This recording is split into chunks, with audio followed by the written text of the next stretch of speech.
Hi, welcome to Vedhigai. Sriram Jayaram. இன்னைக்கு பதிவு தேரை பற்றி போட போகிறேன். அதாவது பங்குனி மாதம் சித்திரை மாதம்லாம் எங்கே பார்த்தாலும் தேர் திருவிழா நடக்கும். ஒரு சின்ன கிராமமாக இருந்தால் கூட அந்த கிராமத்தில் தேர் இழுத்து கொண்டாடுவா. அந்த கோவிலில் இருக்கிற சுவாமிக்கு வச்சு கொண்டாடுவா. இது காலங்காலமாக பரம்பரையாக வரக்கூடிய ஒரு நிலைப்பாடு. இது என்னத்தினால இந்த தேர் இழுக்கிறதுனா, இதுக்கு ஒரு சின்ன ஒரு விஷயம் சொல்கிறேன் கேளுங்கோ. எதுக்கு நம்ம கலந்துக்கணும் இதில் அப்படின்னு தோன்றவாளுக்கு இந்த கதை. ஒரு பெரிய மிட்டு மிராஸ்தார் இருந்தார், நிலச்சுவாந்தார். அவர் என்ன பண்ணார், அவரோட நிலபுலமெல்லாம் கோர்ட்டில் இருந்தது. என்ன பண்ணுறதுன்னு தெரியல, ரொம்ப நொடிந்து போயிட்டார். மகாபெரிவாளை காஞ்சிபுரத்தில் மகாபெரிவாளை ஒரு தடவை பார்க்குற போது, பெரியவா நான் ரொம்ப கஷ்டப்படுறேன் அப்படிங்கிற போது புரிஞ்சுன்னு விட்டார் பெரியவா. அம்மா நீ தேர் இழுத்துருக்கியோ அப்படிங்கிறார். நான் இல்லையே, நான் இழுத்தது இல்லையே. முதல்ல போய் அதை போய் இழுத்துட்டு வா, அதுக்கப்புறம் உனக்கு எல்லாமே நல்லா நடக்கும், அதுக்கப்புறம் போய் உன் வேலையை தொடருப்போம் அப்படின்னு சொல்லி அனுப்பிச்சுடுறாரு. இவரும் போய் தேர் இழுத்துட்டு அதுக்கப்புறம் பார்த்தா நன்னா இருக்கு. 3 மாதம் கழிச்சு வராரு இங்கேருந்து. மகாபெரிவா ரொம்ப சந்தோஷம், எனக்கு எல்லாமே நல்லா நடக்கிறது. இப்போது என்னோட நிலம் கோர்ட்டில் இருந்ததெல்லாம் சரியாயிடுது, எல்லாம் வழக்கெல்லாம் இதுவாகி இப்போது எல்லா பணமும் வந்துடுத்து, என் கைக்கு வந்துடுத்து, இப்போ நல்ல நிலைமையில இருக்கேன் பெரியவா அப்படின்னு சொல்லி ரொம்ப சந்தோஷப்பட்டு சொல்கிறேன். அந்த மாதிரி வழக்குகள் இருந்தெல்லாம் விடுவிக்கணும்னா அந்த தேர் இருக்கிறது ரொம்ப ஸ்லாகியம். 7 பலன்கள் சொல்கிறான். தேர் இருக்கிறதுனால என்னெல்லாம் பலன் அப்படின்னா, கடவுள் அருள் கிட்டும், சரியா? மன அமைதி கிடைக்கும், மன அமைதி கிடைக்கும். வழக்கு அதுல இருந்தெல்லாம் நகர்ந்துடும். அதுக்கப்புறம் நோய் போகும், அதுக்கப்புறம் நோயெல்லாம் விலகி போயிடும். அதுக்கப்புறம் சௌபாகியம் கிடைக்கும், அப்புறம் நினைத்தது நடக்கும். இதெல்லாம் அந்த தேர் இருக்கிறதுனால வந்த புண்ணியங்கள். ஒருத்தர் தேர் இழுக்கணும்னா அவள் பூர்வ ஜென்மத்தில் புண்ணியம் செஞ்சதான் முடியும், இல்லைன்னா அதில் இழுக்கிறதுக்கு சாத்தியம் கிடையாது. அவளோட ஜாதகத்தில் இருக்கணும்.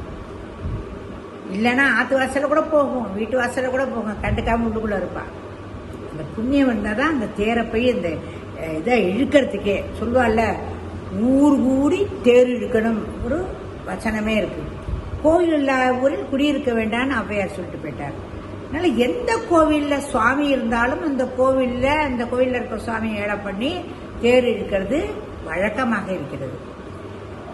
அதாவது தேருங்கிறது ஒரு நடமாடும் கோயில். கோவிலில் சுவாமி இருக்கார், அவருடைய சக்தி இருக்கு.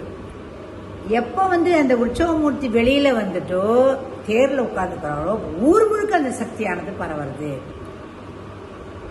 அந்த நடமாடும் கோவில்லேருந்து அதை 1000 பேர் இழுப்பா. ஜாதி மதமெல்லாம் பார்க்க மாட்டா, 1000 பேர் இழுப்பா தேரை.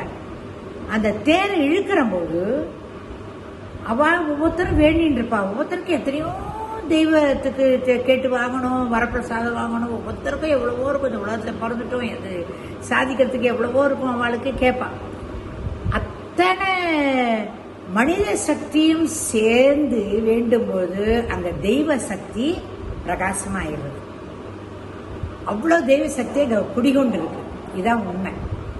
அதனால தேர் இழுக்கிறதுங்கிறது ரொம்ப ரொம்ப ஒஸ்தியான ஒரு காரியம். எதுக்கு தேர் இழுக்கணும்னு எல்லாருக்கும் சந்தேகம் வரும். எதுக்கு இவெல்லாம் ஊரே கூடுறாளே, திடீர்னு கும்பலா போய் இழுத்துன்னு வரா, அங்கே அடிபடுறது. அதெல்லாம் அடிபடுறதுன்னா அது பிராரப்த கர்மம் அது இருந்தாதான். எல்லாருக்கும் அடிப்படாது, எல்லாருக்கும் தேர் தொப்புன்னு விழாது. தப்பு நடக்கிற போது அங்கே ஆண்டவன் அதுக்கு உண்டான இதை தந்துடுறான், பனிஷ்மெண்ட்டை தந்துடுறாரு. அதனால எதுக்கு எல்லாரும் போகணும், கும்பலை போய் இருக்கிறதாவது, ஐயோ வேண்டாம். அதெல்லாம் பொத்தி பொத்தி வளர்த்துட்டு அதெல்லாம் இந்த காலம்தான். நாங்கள்லாம் சின்ன குழந்தைங்க நிறைய தேர் இழுத்துருக்கோம். மகமாயி தேர், சமயபுர தேர், மாரியம்மன் தேர் வரும், வானப்பட்ட மாரியம்மன் தேர் வரும் திருச்சியில். அப்போ பார்த்தேன்னா எல்லாம் தண்ணி மேலே மேலே மேலே மேலே கொட்டு, அது மேலே ஜில் எல்லாருக்கும் பானகம், நீர், மோர் இதெல்லாம் கொடுப்பா. தாய்மான சுவாமி கோயிலுக்கு தேர் வரும். இதெல்லாம் ரொம்ப ரொம்ப அற்புதமான ஒரு விஷயங்கள் நடக்கும் அங்கே. அது அப்போ எல்லாருக்கும் அந்த பானகம் நீர்லாம் கொடுக்கும்போது அவங்க உள்ளுக்குள்ள இருக்க அங்கே உட்காந்துக்க தெய்வம் நினச்சிக்குமா, நம்மளோட பக்தர்கள்லாம் இங்கே தேர் இருக்கிறா, அவளுக்கு இந்த பக்தர்கள்லாம் ஹெல்ப் பண்றா அப்படின்னு எல்லாருக்கும் சேர்த்து அருள் பண்ணுவாங்க. இதான் உண்மை. எனவே இந்த தேர் இழுக்கிறதுங்கிறது ஒரு வைபவம். அத்தனை பேரும் எல்லாரும் ஊர்லேருந்து எல்லாரும் வந்துடுவா, ஜனங்களா, சொந்தக்காரா, பந்துக்கள் அத்தனை பேரும் வந்துடுவா. ஏன்னா அவ்வளோ ஒரு அந்த ஒரு விழா, விழுந்து கொண்டாடுவது விழா இல்லையா? அந்த விழாவில் தேர் திருவிழா ரொம்ப அற்புதமான விழா. அந்த விழாவில் எல்லாரும் பார்ட்டிசிபேட் பண்ணுங்க. எல்லாம் முதியோர்கள், நோயாளிகளுக்கெல்லாம் போய் இழுக்க முடியாது, தூரத்துலேருந்து பார்க்கலாம், அவ்வளோதான். அதுக்கு ஒரு அனுகிரகம் பண்ணுறதுக்காக தான் வெளியில் வரார் சுவாமி. அதனால் எல்லாரும் அதில் கலந்துண்டு பயன்பெறுங்கள். இனி ஒரு தடவை மிஸ் பண்ணிடாதீங்க. தேர்னா போய் முன்னாடி போய் நின்றுடுவோம். ஏன்னா பூர்வ ஜென்ம புண்ணியம் இருந்தால் தான் தேர் இழுக்க முடியும், இல்லைன்னா இழுக்க முடியவே முடியாது. அவளோட ஜாதகத்தில் அந்த பலன் இருந்தால் தான் தேர் இழுக்கிற பலன் வரும், இருக்கும், இல்லைன்னா முடியாது. அதனால எங்கே நடந்தாலும் போய் தேர் இழுக்கிறதுக்கு எல்லாருமா சேர்ந்து ஊடி தேர் இழுப்போம். நாம் எல்லாரும் இறைவனின் அருளை பெறுவோம் என்று கூறி விடைபெறுகிறேன். நன்றி, வணக்கம்.